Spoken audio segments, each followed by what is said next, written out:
உலக நாடுகளுக்கு சுற்றுப்பயணம் செல்லும் பிரதமர் மோடி தமிழ்நாட்டிற்கு வருகை புரிந்தது பெரிய முக்கியத்துவமாக கருதவில்லை என்று வைகோ கருத்து தெரிவித்துள்ளார். சென்னை விமான நிலையத்தில் செய்தியாளர்களுக்கு பேட்டியளித்த மதிமுக பொதுச் செயலாளர் வைகோ, முதலமைச்சர் மருத்துவமனையில் இருந்தும் கூட ஓய்வு எடுக்காமல் தனது தினசரி பணிகளை செய்து வந்ததாக தெரிவித்தார்.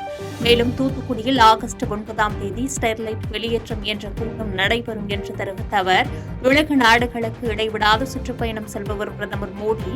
அவர் தமிழ்நாட்டிற்கு வந்துள்ளார். இதில் பெரிய முக்கியத்துவம் இல்லை என்று பிரதமர் மோடி தமிழக வருகை குறித்து கருத்து கூறினார். இந்தியாவில் எல்லா இடங்களும் போறாரு. உலக நாடுகளுக்கெல்லாம் இடைவிடா பயணம் செய்கிறவர்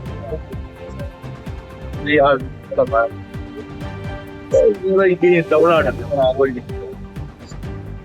பெரிய முக்கியத்துவம் இல்லை. ஆடு மாடு வளர்ப்பது அரசு வேலையாக்கப்படும் என்று 2026 சட்டமன்ற தேர்தல் நாம் தமிழர் கட்சி வேட்பாளர் சத்யாதேவி தெரிவித்தார். மதுரை திருப்பரங்குன்றம் கோவில் அருகே உள்ள தனியார் மண்டபத்தில் 2026 சட்டமன்ற தேர்தலில் போட்டியிடும் திருப்பரங்குன்றம் சட்டமன்ற தொகுதி வேட்பாளர் சத்யாதேவி அறிமுக கூட்டம் நடைபெற்றது. இதில் பேசிய வேட்பாளர் சத்யாதேவி, திருப்பரங்குன்றம் தொகுதியில் திமுக, அதிமுக இரண்டும் மாறி மாறி ஆட்சி செய்து வந்தாலும் கூட மக்களுக்கான தேவைகள் பூர்த்தியாகவில்லை என்று தெரிவித்தார். மேலும் தனக்கு வாய்ப்பளித்தால் ரயில்வே மேம்பாலம் அமைப்பதற்கு முன்னெடுப்பேன் என்றும், கண்மாய்களில் மணல் கொள்ளையை தடுத்து நிறுத்துவேன் என்றும் உறுதியளித்து பேசினார். மேலும் ஆடு மாடு வளர்ப்பது அரசு வேலையாக்கப்பட வேண்டும் என்று குறிப்பிட்டு பேசினார். இந்த திருப்பரங்குன்றம் பகுதியில தொடர்ந்து மாறி மாறி இருபெரும் கட்சிகள் தொடர்ந்து வெற்றி பெற்றுட்டு இருக்காங்க. ஆனா அவர்கள் இந்த மக்களுக்கான தேவைகள் எதையும் இதுவரைக்கும் பூர்த்தி செய்து கொடுக்கல. குறிப்பா வெள்ளக்கல் பகுதியில மதுரை மாநகராட்சியிலிருந்து அள்ளப்படும் அந்த கழிவுகளை கொட்டுறாங்க. அந்த கழிவுகளை முறையா அகற்றப்படல. அந்த கழிவுகள் முறையா அகற்றப்படாம அங்க வெள்ளக்கல் பகுதி, அவனியாபுரம் பகுதியில் இருக்கக்கூடிய மக்களுக்கு நிறைய தூய்மை இல்லாதனால சுகாதார பிரச்சனைகள் ஏற்படுது. மதுரை பெருங்குடியில் 6 பேர் கொண்ட கும்பல் வெட்டி சாய்த்ததில் இளைஞர் ஒருவர் பரிதாபமாக உயிரிழந்தார். மதுரை பெருங்குடி அம்பேத்கர் நகரை சேர்ந்த மாரிமுத்து என்பவரது மகன் கருமலை மர்ம கும்பலால் கொடூரமாக வெட்டி கொலை செய்யப்பட்டார். இதுகுறித்து தகவல் அறிந்து வந்த பெருங்குடி போலீசார் உடலை கைப்பற்றி உடற்கூறு ஆய்வுக்காக மதுரை அரசு மருத்துவமனைக்கு கொண்டு சென்றனர். பழிக்கு பழியாக இச்சம்பவம் நடந்திருக்கலாம் என்று போலீசாரின் முதற்கட்ட விசாரணையில் தெரியவந்துள்ள நிலையில், குற்றவாளிகள் 6 பேரை அந்த பகுதியில் இருக்கும் சிசிடிவி கேமராக்களை அடிப்படையாக வைத்து போலீசார் தேடி வருகின்றனர். கொலை சம்பவம் நடந்த பெருங்குடி அம்பேத்கர் நகர் பகுதியில் திருமங்கலம் ஏடிஎஸ்பி அன்சூர் நாகர் தலைமையில் போலீசார் பாதுகாப்பு பணியில் ஈடுபட்டனர். 100 நாள் வேலையை 150 நாட்களாக மாற்றுகிறோம் என்று வாக்குறுதி அளித்த திமுக தற்போது மக்களுக்கு 5 நாட்கள் கூட வேலை தரவில்லை என்று ஆர். பி. உதயகுமார் குற்றம் சாட்டி பேசினார். மதுரை மாவட்டம் அலங்காநல்லூர் அரிய பொதுவு கிராமத்தில் அதிமுக சார்பில் முன்னாள் முதலமைச்சர் எடப்பாடி பழனிசாமி பிறந்தநாளை முன்னிட்டு முன்னாள் அமைச்சர் ஆர். பி. உதயகுமார் அன்னதானம் மற்றும் இளைஞர்களுக்கு கிரிக்கெட் விளையாட்டு உபகரணங்கள் வழங்கி உரையாற்றினார். அப்போது தெரிவித்த அவர், மகளிர் உரிமை தொகை 1000 ரூபாய் தருகிறோம் என்று ஓட்டுகளை வாங்கிக் கொண்ட திமுக வெற்றிக்கு பின்னர் தகுதி உள்ளவர்களுக்கு மட்டுமே என்று கூறி ஏமாற்றியதாக குற்றம் சாட்டினார். மேலும் கிட்னி திருடு போனது உண்மை, ஆனால் அது திருட்டு அல்ல, அது முறைகேடு என்று அமைச்சர் மா. சுப்பிரமணியன் கூறுவது கண்டிக்கத்தக்கது என்று கூறினார். 100 நாளை 150 நாளாக ஆக்குவேன் என்று சொல்லி இப்போது 80 நாள், 70 நாள், 60 நாள், 30 நாள், 5 நாள் ஆகிட்டாய். சண்டாளப்பா, 5 நாள் கூட கிடைக்கும்.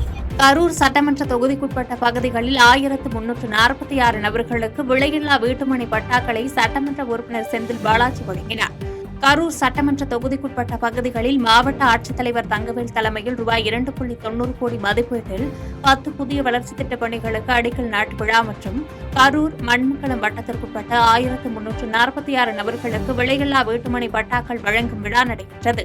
இதில் கரூர் சட்டமன்ற உறுப்பினர் செந்தில் பாலாஜி கலந்து கொண்டு கரூர் சட்டமன்ற தொகுதிக்குட்பட்ட பகுதிகளில் சுமார் ரூபாய் 2.90 கோடி மதிப்பீட்டில் 10 புதிய வளர்ச்சித் திட்டப் பணிகளுக்கு அடிக்கல் நாட்டியும் கரூர் மண்மங்கலம் வட்டத்திற்குட்பட்ட 1346 நபர்களுக்கு விலையில்லா வீட்டுமனை பட்டாக்களையும் வழங்கினார். சங்கர நாராயணசாமி கோயிலில் ஆடி தபசு திருவிழா கொடியேற்றத்துடன் தொடங்கியது. தென்காசி மாவட்டம் சங்கரன் கோவிலில் உள்ள சங்கர நாராயண சுவாமி கோயில் தென் தமிழகத்தில் மிகவும் பிரசித்தி பெற்ற கோயிலாகும். இந்த கோயிலில் கோமதி அம்மனுக்கு சிவபெருமான் சங்கர நாராயணனாக காட்சி கொடுக்கும் ஆடி தபசு திருவிழா மிக முக்கிய திருவிழா ஆகும்.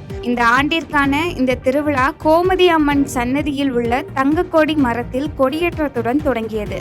இந்த விழாவிற்கு ஏராளமான பக்தர்கள் பல்வேறு மாவட்டங்களில் இருந்து கலந்து கொள்ளும் நிலையில் விழாவுக்கான பாதுகாப்பு ஏற்பாடுகளை மாவட்ட கண்காணிப்பாளர் அரவிந்த் உத்தரவின்படி சங்கரன் கோவில் டிஎஸ்பி செங்கோட்டு வேலவன் மற்றும் காவல்துறையினர் செய்து வருகின்றனர். மேலும் நகரின் முக்கிய பகுதிகளில் 50க்கும் மேற்பட்ட சிசிடிவி கேமராக்கள் பொருத்தப்பட்டு 24 மணி நேரமும் காவல்துறையால் கண்காணிக்கப்பட்டு வருகிறது. மேலும் இந்த கொடியேற்று விழாவில் தென்காசி பாராளுமன்ற உறுப்பினர் ராணி ஸ்ரீகுமார், சங்கரன் கோவில் சட்டமன்ற உறுப்பினர் ராஜா, முன்னாள் அமைச்சர்கள் கடம்பூர் ராஜு உட்பட ஏராளமான பக்தர்கள் கலந்து கொண்டு சுவாமி தரிசனம் செய்தனர். பாஜகவிற்கு வாக்கு சேகரிக்கவே பிரதமர் மோடி தமிழகம் வருகிறார் என நாடாளுமன்ற உறுப்பினர் விஜய் வசந்த் தெரிவித்தார். காஞ்சிபுரம் மாவட்டம் குன்றத்தூரில் காங்கிரஸ் வர்த்தக பிரிவு சார்பில் காமராஜர் பிறந்தநாள் விழா மற்றும் நலத்திட்ட உதவிகள் வழங்கும் விழா ரவி தலைமையில் நடைபெற்றது. இதில் தமிழ்நாடு காங்கிரஸ் தலைவர் செல்வ பெருந்தகை, நாடாளுமன்ற உறுப்பினர் விஜய் வசந்த் உள்ளிட்ட பலர் கலந்து கொண்டு ஆட்டோ மற்றும் சலவை எந்திரம், புடவை உள்ளிட்ட பல்வேறு நலத்திட்ட உதவிகளை வழங்கினார்கள். இதனைத் தொடர்ந்து செய்தியாளர்களிடம் பேசிய விஜய் வசந்த், பாஜகவிற்கு வாக்கு சேகரிப்பதற்காகவே பிரதமர் மோடி தமிழகம் வருகிறார் என்றும் 2026 சட்டமன்ற தேர்தலுக்கு முன்பாகவே பல நிகழ்ச்சிகளில் கலந்து கொண்டு பாஜகவிற்கு வாக்கு சேகரிப்பார் என்றும், ஆனால் மக்கள் அதற்கு செவிசாய்க்க மாட்டார்கள் என்றும் தெரிவித்தார். மேலும் மீண்டும் வெற்றி கூட்டணி கண்டிப்பாக ஆட்சி அமைக்கும் எனவும் நம்பிக்கை தெரிவித்தார். தொடர்ந்து நாடாளுமன்றத்தில் மக்கள் பிரச்சனைகளை விவாதிக்க வேண்டும் என்று கூறி வருகிறோம் என்ற நிலையில் விவாதிக்கலாம் என்று கூறுகிறார்கள், ஆனால் எப்போது விவாதிப்பார்கள் என்று தெரியவில்லை எனவும் குற்றம் சாட்டினார். மேலும் எதிர்க்கட்சி தலைவர் ராகுல் காந்தி கூறும்போதும் அவரை பேச விடாமல் தடுப்பதாகவும், இந்த முறை கண்டிப்பாக தங்களது குரல்களை கேட்பார்கள் என்றும் நம்புகிறோம் எனவும் தெரிவித்தார்.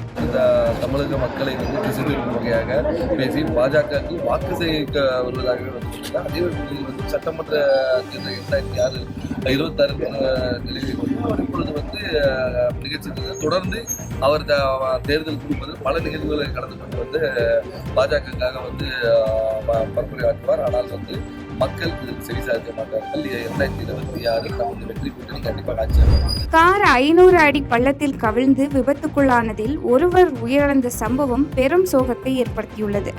நீலகிரி மாவட்டம் கோத்தகிரி அருகே உள்ள கெட்டிக்கம்பை கிராமத்தை சேர்ந்தவர் ராமச்சந்திரன். இவர் கொணவக்கரை கிராமத்தில் உள்ள விவசாயி ஒருவரின் பசுமாட்டை வாங்குவதற்காக கெட்டிக்கம்பை சேர்ந்த தனது நண்பரான சந்திரன் என்பவரை அழைத்துக் கொண்டு அவரது காரில் கொணவக்கரைக்கு இருவரும் சென்றனர். தொடர்ந்து கண்ணாவரை சோலை என்னும் இடத்தில் உள்ள குறுகிய வளைவில் டிரைவர் காரை திருப்ப முயன்றபோது அவரது கட்டுப்பாட்டை இழந்த கார் அருகிலிருந்த சுமார் 500 அடி பள்ளத்தில் கவிழ்ந்து விபத்துக்குள்ளானது. இதனை கண்ட அப்பகுதி மக்கள் கோத்தகிரி தீயணைப்பு நிலையத்திற்கு தகவல் அளித்தனர். இதனைத் தொடர்ந்து சம்பவ இடத்திற்கு வந்த தீயணைப்பு துறையினர் இருவரையும் மீட்டனர். இந்த விபத்தில் ராமச்சந்திரன் சம்பவ இடத்திலேயே உயிரிழந்தார். மேலும் தலையில் பலத்த காயமடைந்து உயிருக்கு போராடிய நிலையில் இருந்த கார் டிரைவர் சந்திரனை மீட்டு சிகிச்சைக்காக ஆம்புலன்ஸ் மூலம் கோத்தகிரி அரசு மருத்துவமனைக்கு அனுப்பி வைத்தனர். இதனையடுத்து தகவல் அறிந்து சம்பவ இடத்திற்கு வந்த கோத்தகிரி காவல்துறையினர் உயிரிழந்த ராமச்சந்திரனின் உடலை மீட்டு பிரேத பரிசோதனைக்காக கோத்தகிரி அரசு மருத்துவமனைக்கு அனுப்பி வைத்தனர். பொறுப்பு இல்லாததால் வேலையை குறைத்து கொண்டோம் என்ற பேச்சுக்கே இடமில்லை எனவும், கட்சி எந்த பொறுப்பு கொடுத்தாலும் செய்ய வேண்டும் என பாஜக முன்னாள் தலைவர் அண்ணாமலை தெரிவித்தார். சென்னை விமான நிலையத்தில் பாஜக முன்னாள் தலைவர் அண்ணாமலை செய்தியாளர்களை சந்தித்து பேசினார். அப்போது பேசிய அவர், பிரதமர் மோடி கங்கை கொண்ட சோழபுரம் வந்து கலை, கலாச்சார பண்பாட்டு மையத்தை பார்வையிட்டு சாமியை தரிசனம் செய்தார் எனவும், பிறகு கங்கை கொண்டா நாணயத்தை வெளியிட்டதாகவும் தெரிவித்தார். மேலும் பேசிய அவர், ஆட்சியாளர்கள் ஏதோ காரணமாக அரியலூர் மாவட்டத்தில் தனி கவனம் செலுத்தவில்லை எனவும், பிரதமரின் வருகையால் அரியலூர் பெருமை தமிழகத்தின் பெருமையாக பார்ப்பதாகவும், சோழபுரம் ஊரின் நிலைமை கூடிய விரைவில் மாறும் எனவும் தெரிவித்தார். தொடர்ந்து பேசிய அவர், தூத்துக்குடி விமான நிலையத்தில் இரவு நேர விமான சேவை தொடங்கப்பட்டது தூத்துக்குடி மக்களின் கனவு நிறைவேறி உள்ளதாகவும் தெரிவித்தார். மேலும் பொறுப்பு இல்லாததால் வேலையை குறைத்து கொண்டோம் என்ற பேச்சுக்கே இடமில்லை எனவும், கட்சி எந்த பொறுப்பு கொடுத்தாலும் செய்ய வேண்டும் எனவும் தெரிவித்தார். அகில இந்திய அளவில் இன்னைக்கு மாநில தலைவர்கள் பொறுப்பு மட்டும்தான் நம்ம மாற்றியிருக்கோம். நிறைய வேலைகள் இருக்கு. நாங்கள் எல்லோரும் சாதாரண தொண்டர்கள்.